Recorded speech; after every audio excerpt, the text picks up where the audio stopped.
só, pois Cristo me acompanha por toda parte, aonde quer que for.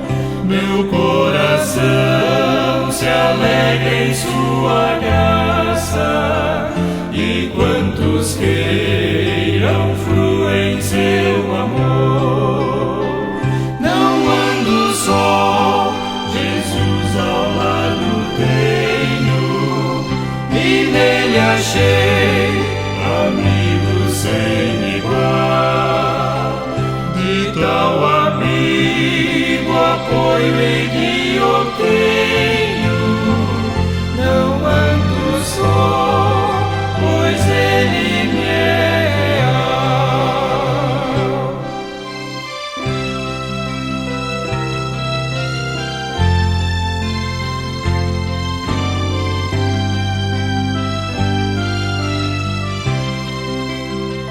Não ando só em meio à tempestade, os ventos da aflição a me açoitar. Seguro sei que estou, pois vai comigo, e os braços teus estão a me rodear. Não ando só, Jesus ao lado tenho, e nele achei amigos sem igual. De tal amigo apoio e guia obtenho. Não ando só, pois ele me é leal.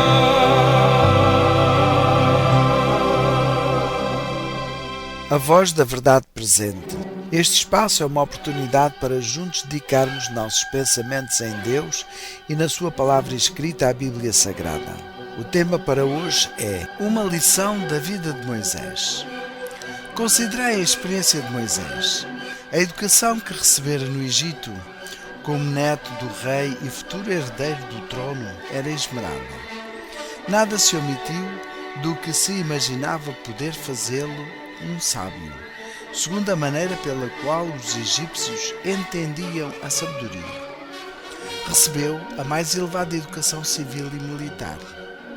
Sentia que estava perfeitamente preparado para a missão de libertar da escravidão a Israel.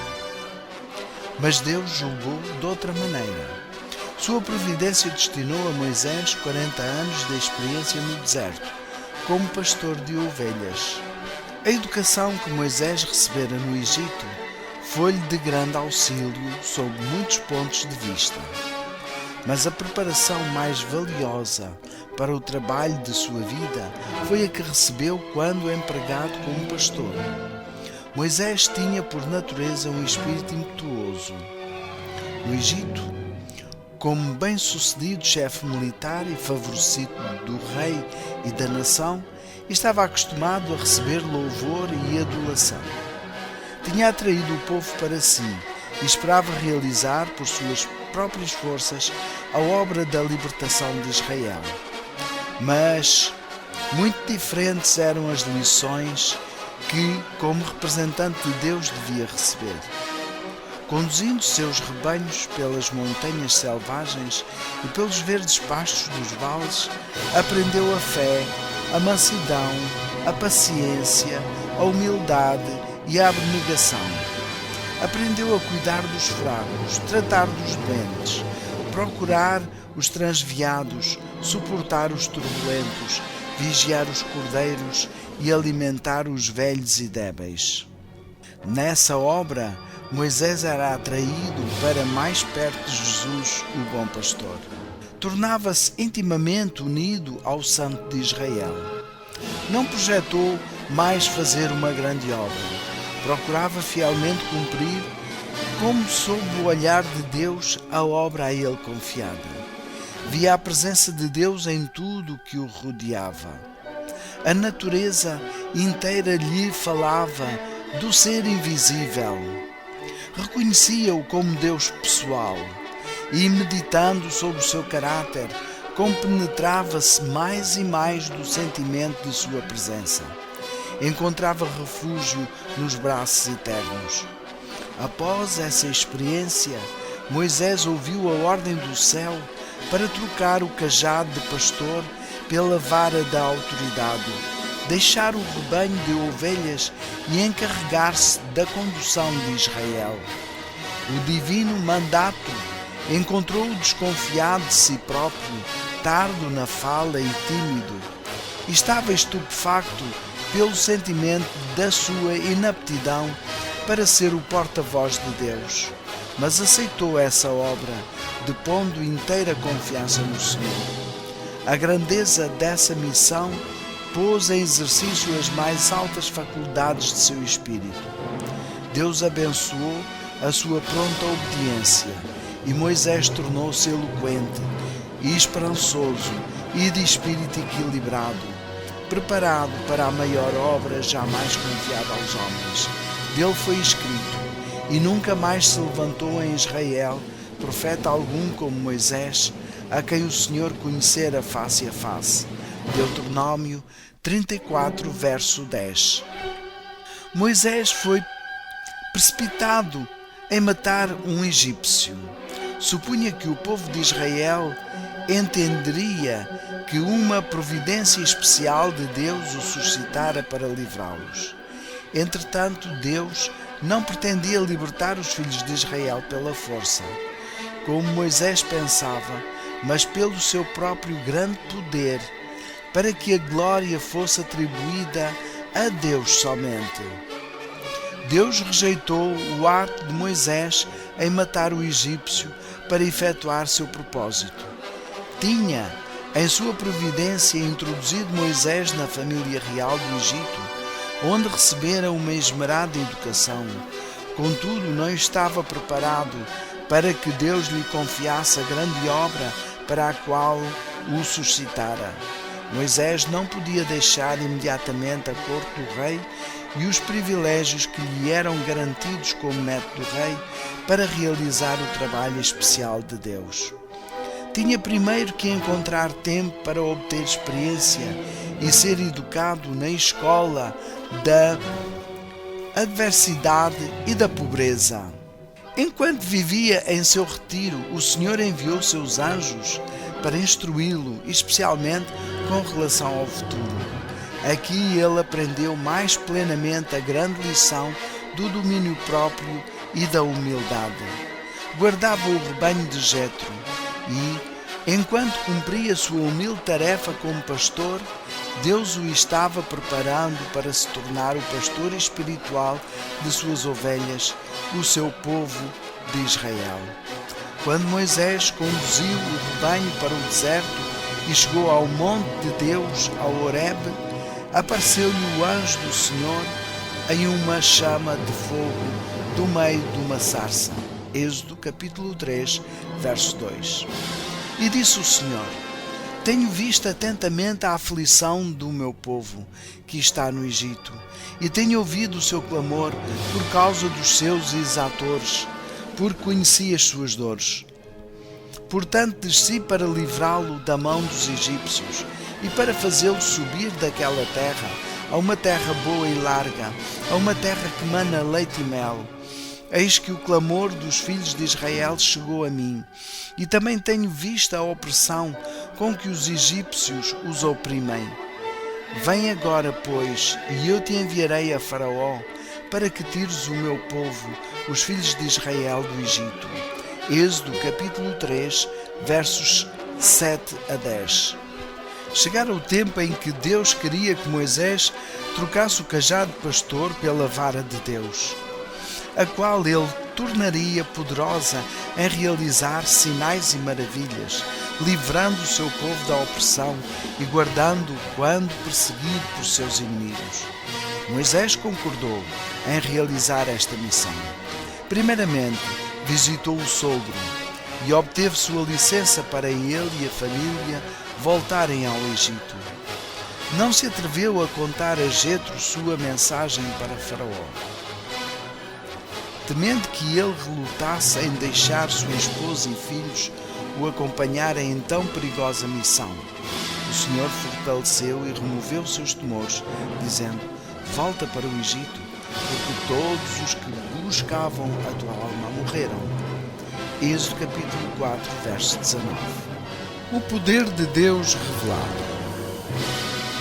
Muitos anos tinham os filhos de Israel estado em servidão aos egípcios.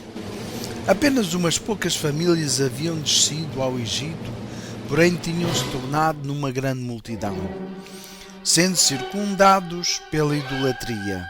Muitos deles tinham perdido o conhecimento do verdadeiro Deus e esquecido sua lei. Uniram-se aos egípcios em sua adoração ao sol, à lua e estrelas, e também de animais e imagens, obra das mãos de homens. Todas as coisas ao redor dos filhos de Israel tendiam a fazê-los esquecer o Deus vivo. Mesmo assim, existiam entre os hebreus os que preservaram o conhecimento do verdadeiro Deus, Criador dos céus e da terra. Afligiam-se por ver seus filhos testemunhando diariamente as abominações do povo idólatra que os cercava, e mesmo tomando parte nelas, curvando-se às divindades egípcias, feitas de madeira e pedra, e oferecendo sacrifícios a estes objetos insensíveis. Os fiéis eram afligidos e na sua agonia clamavam ao Senhor por livramento do jugo egípcio, que ele os tirasse fora do Egito, para onde pudessem ser livres da idolatria e das corruptoras influências que os circundavam. Entretanto, muitos dos hebreus estavam dispostos a permanecer em servidão, de preferência a terem que ir para um novo país e depararem com as dificuldades presentes em tal jornada. Por isso, o Senhor não os livrou pela primeira manifestação de seus sinais e maravilhas diante de Faraó. Deus dirigiu os factos para mais plenamente desenvolver o espírito tirânico de Faraó e para que pudesse manifestar seu grande poder aos egípcios e também diante de seu povo, a fim de fazê-los ansiosos de deixar o Egito e escolherem o serviço de Deus. Embora muitos dos israelitas se tivessem corrompido pela idolatria, os fiéis permaneceram firmes. Não ocultavam sua fé, mas abertamente confirmavam diante dos egípcios que serviam o único verdadeiro Deus vivo. Repetiam as evidências da existência de Deus e de seu poder desde a criação. Os egípcios tiveram a oportunidade de se familiarizar com a fé dos hebreus e com seu Deus. Tinham tentado subverter os fiéis adoradores do verdadeiro Deus e estavam aborrecidos porque não tiveram êxito, nem por ameaças, nem por promessas de recompensas ou por tratamentos cruéis. Os últimos 2 reis que haviam ocupado o trono do Egito tinham sido tiranos e trataram cruelmente os hebreus. Os anciãos de Israel se esforçaram para encorajar a enfraquecida fé dos israelitas, referindo-se à promessa feita a Abraão e às palavras proféticas de José pouco antes de morrer, predizendo sua libertação do Egito. Alguns deram ouvidos e creram, outros contemplavam sua própria triste condição e não tinham esperança. Israel influenciado pelo ambiente. Os egípcios tinham descoberto a expectativa dos filhos de Israel e zombavam de suas esperanças de livramento, falando desdenhosamente do poder de seu Deus. Apontavam-lhes a sua própria situação como um povo, mera nação de escravos, e insultuosamente diziam-lhes: se vosso Deus é justo e misericordioso e tem poder sobre os deuses egípcios, por que não faz de vós um povo livre? Porque não manifeste sua grandeza e poder, exaltando-vos?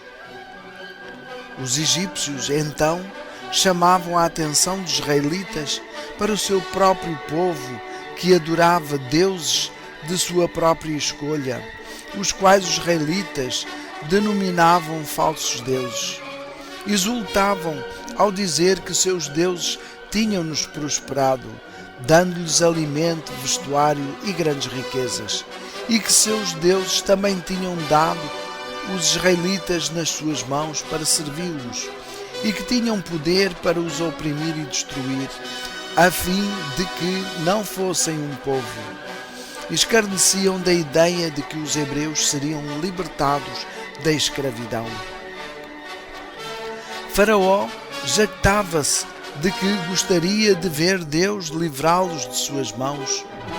Estas palavras destruíam a esperança de muitos dos filhos de Israel.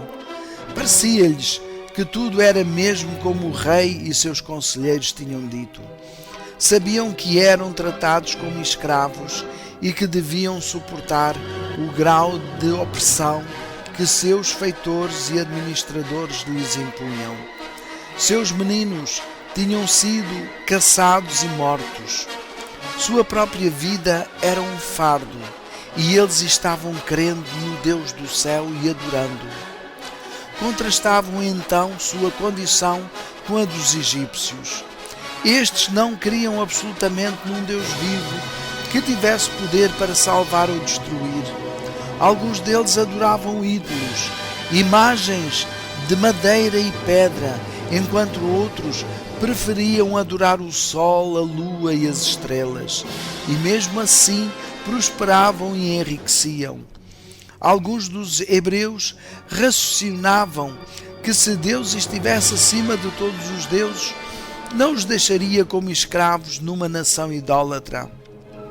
Os fiéis servos de Deus entendiam que era por causa de sua infidelidade a Deus como um povo e sua disposição de misturar-se com as outras nações, sendo assim levados à idolatria, que o Senhor permitiu que fossem ao Egito. Com firmeza declaravam a seus irmãos que Deus logo os tiraria do Egito e quebraria seu opressivo jugo. Chegara o tempo em que Deus devia responder às orações do seu opresso povo e tirá-lo do Egito, com tão poderosas manifestações de poder que os egípcios seriam compelidos a reconhecer que o Deus dos hebreus, de quem zombavam, estava acima de todos os deuses. Iria agora puni-los por sua idolatria e seu arrogante gabo das bênçãos concedidas a eles por seus insensíveis deuses. Deus glorificaria seu próprio nome, para que outras nações ouvissem do seu poder e tremessem ante seus poderosos atos, e para que seu povo, testemunhando suas miraculosas obras, se volvesse inteiramente da idolatria para render-lhe adoração pura. No livramento de Israel do Egito, Deus claramente mostrou sua evidente misericórdia a seu povo diante de todos os egípcios. Deus achou conveniente executar seus juízos sobre Faraó, para que ele soubesse por amarga experiência, desde que de outra sorte não seria convencido, que seu poder era superior a todos os outros, a fim de que seu nome fosse notório através de toda a terra. Daria prova exemplar e demonstrativa de seu divino poder e justiça a todas as nações. Era desígnio de Deus que estas exibições de poder fortificassem a fé de seu povo, para que sua posteridade adorasse firmemente somente aquele que tinha realizado misericordiosas maravilhas em seu favor.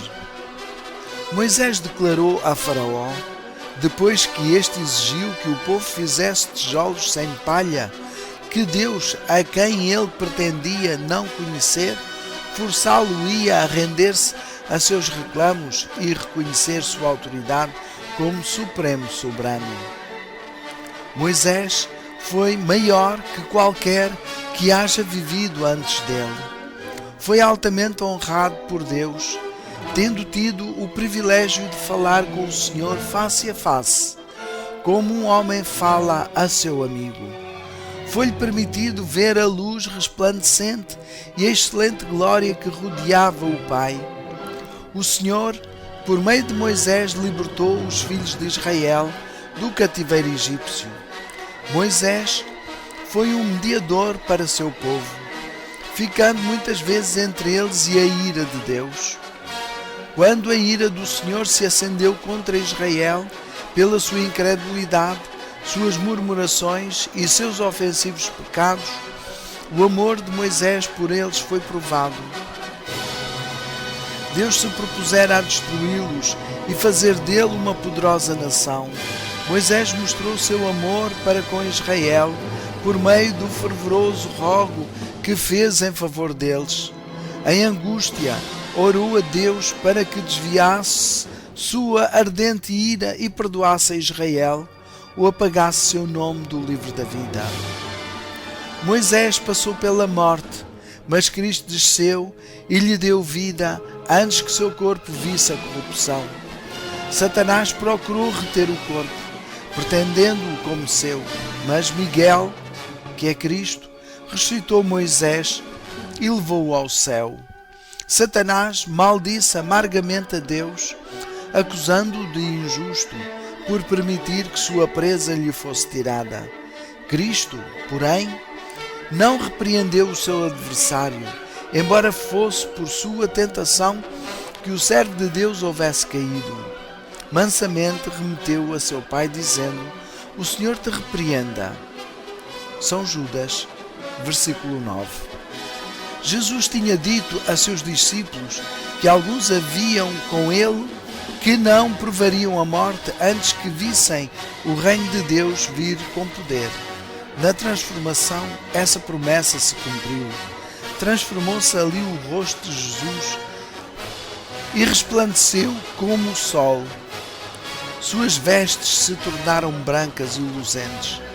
Moisés estava presente para representar os que serão ressuscitados dentre os mortos, por ocasião do segundo aparecimento de Jesus.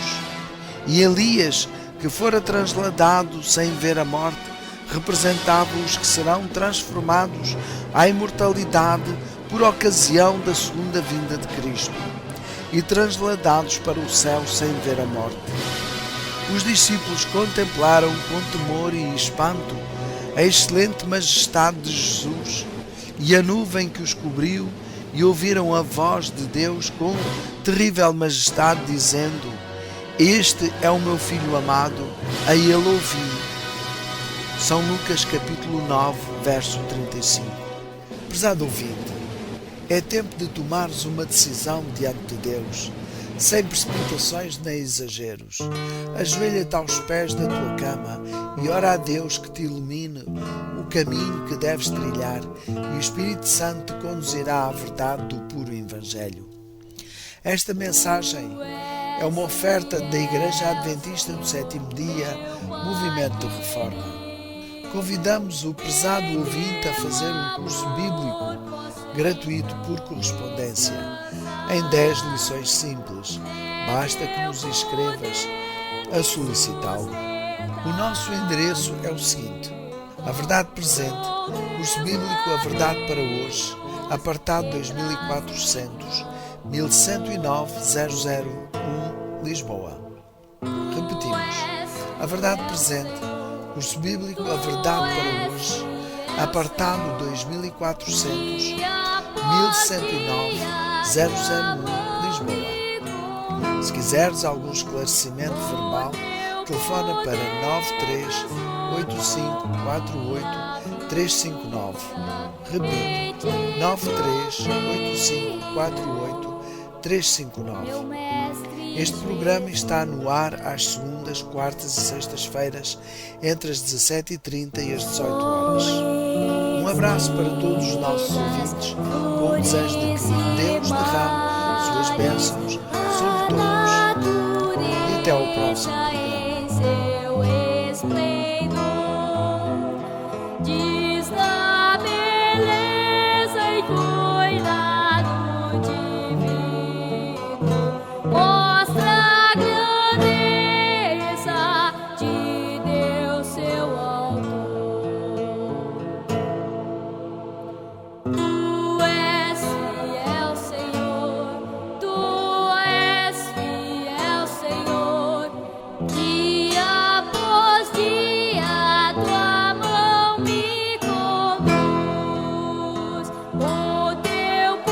Deus.